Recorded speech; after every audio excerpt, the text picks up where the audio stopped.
As I turned off the Blue Lakes Road onto the old rocky track, I began to get concerned about a site being available. Well, as you can see, the entire area was unoccupied, and I was able to squeeze in the motorhome into my favourite site.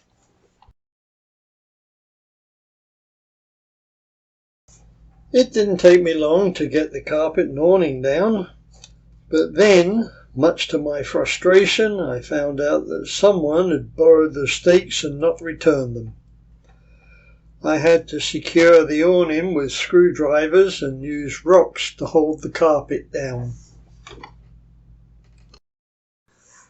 I wasn't able to put the screen tent up, but as it turned out, I didn't need it and found the perfect spot for the dining table.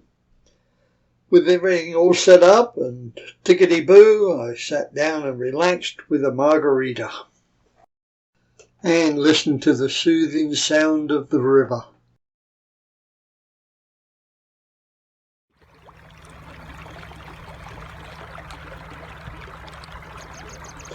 While strolling around the empty sites, I came across a nice stack of logs and hastily moved them to my site. A nice evening shot at the end of my first day.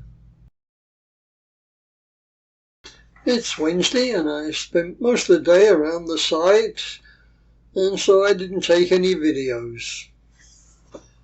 I relaxed and started reading this fictitious canal story and couldn't pull myself away from it. Of course, I did take some time out to fix myself some gourmet meals and a few cocktails. Looks like Casper's asking where's his treat. Well, it's Thursday morning. Casper's ready for his breakfast. Aren't ya? Eh? You ready for your breakfast? Oh, that's a nice breakfast. Coffee with Baileys, nice fruit and cornflakes, orange juice and pretty flowers. And again, nice scenery. Well, it's Thursday and I strolled up to the grave. Mum's photo was absolutely washed out and the heart was lying on one of the graves. I don't know if somebody had put that there. I think so. Anyway, it's been a busy morning. I've been cleaning up the graves. This is one of the dog graves. I'm not sure which one. And over here we have the main dog grave. I know there's a few dogs in there. Really cleaned it up nice. And then over here, if I don't stumble, we have the cat grave. After tidying up the graves, I went for a short cross-country stroll back to the site. I don't think that I'll be able to make it up Pat's Peak on this trip. Yes, Thursday afternoon, still not a single person around. There's a couple of motorhomes been parked here, but there's no vehicles and nobody around them.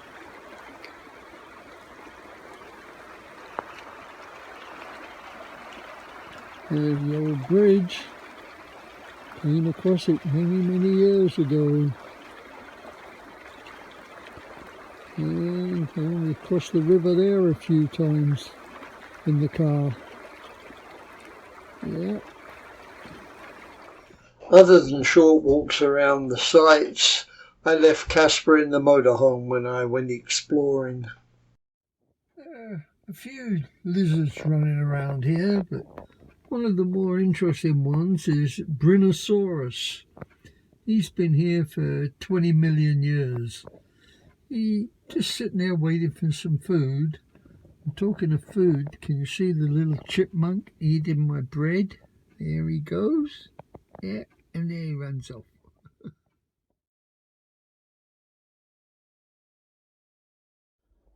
We've made it up one more time. Had to redo Pat's photo. The bears or the animals got it. but the heart's still there. I had to redo it, but I don't know if there'll be a next time, dear. Love you. Here's a nice shot of hole in the rock.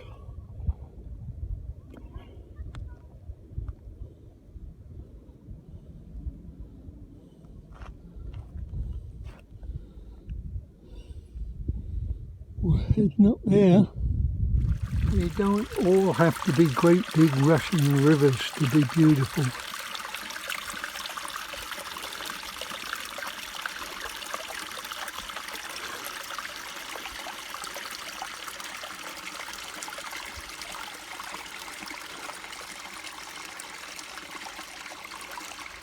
There's a better view of Hole in the Rock, and there's Pat's Peak, and looking towards Hope Valley.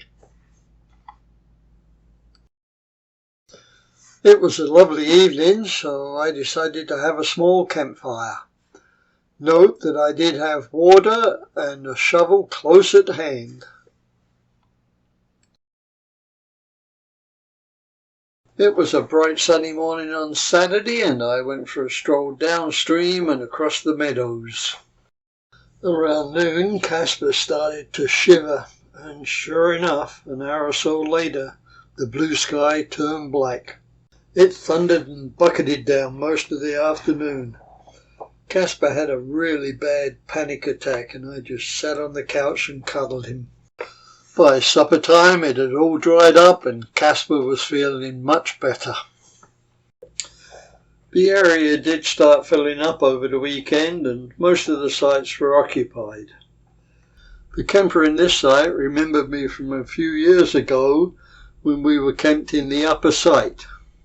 As soon as he mentioned that he drove the family cattle up to their Charity Valley ranch, I remembered him very well.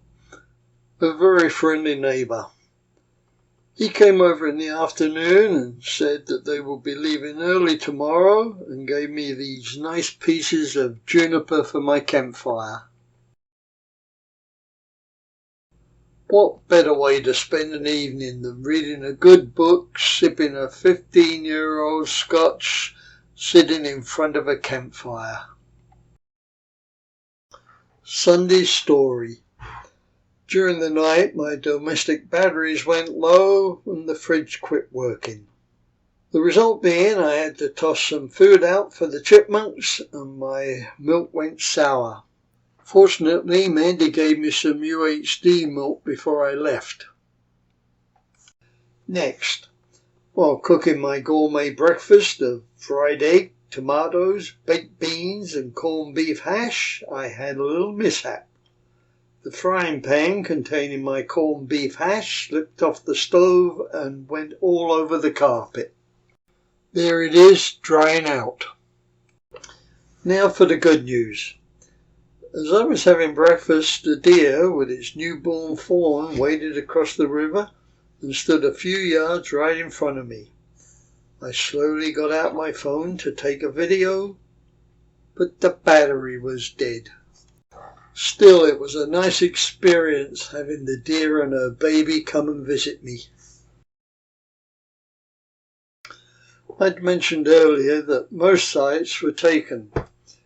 This inconsiderate individual had set up camp in the much sought after upper site before I arrived and left it unattended for the entire time I was there. This is becoming a real problem in Faith Valley and the Forest Service are not doing anything about it. I know it won't do any good, but I did leave a note on their doorstep.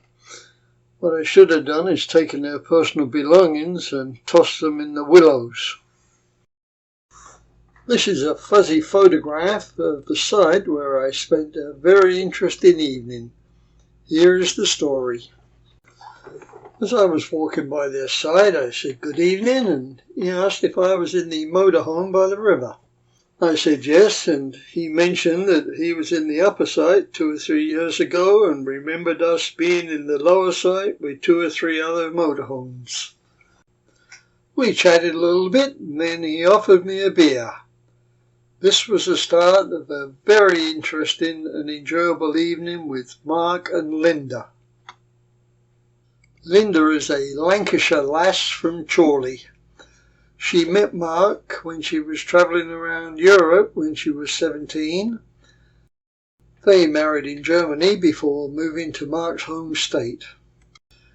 They have travelled the world extensively and surprisingly to many of the same countries that Pat and I had also been to. So, with the help of a couple more beers, we saw quite a number of travel stories. Linda then asked if I'd like to stay for supper. With my depleted food supply, I obviously accepted her kind offer. She served up a New Zealand venison shepherd's pie with peas, carrots, and a side dish of cauliflower and potatoes. It was delicious. After dinner, Mark mentioned that Linda, when she was a young girl, had travelled on one of those barges in England, and it's something that both of them always wanted to do again. They couldn't believe it when I told them that I'd just returned from a 3-week cruise on the Pennines. I then went on to tell them about my canal experience and that Pat and I had lived on one for nearly a year. They said they'd definitely contact me when they get around to making plans.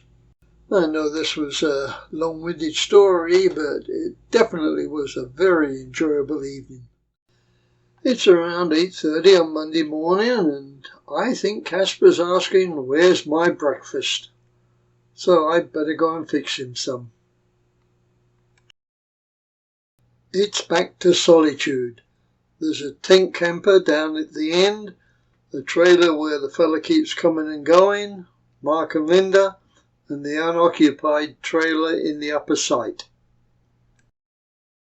Today's plan was to hike along the old logging road known as Creekside Spur D. However, I soon lost it and I spent most of the day rock scrambling.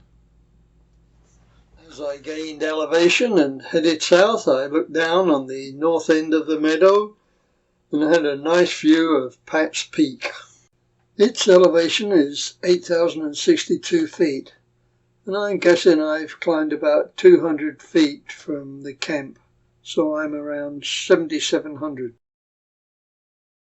Further south, and at 7,850, I had nice views of Jeff Davis at 9,085 foot and Markleyville at 9,415. Panning northwards, there's a view of Hole in the Rock on the horizon, and then just past that, Pat's Peak.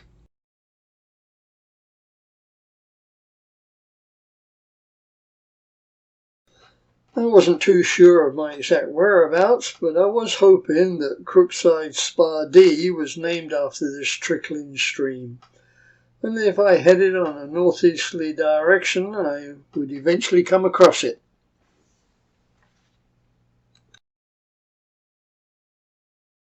My sense of direction was in good order.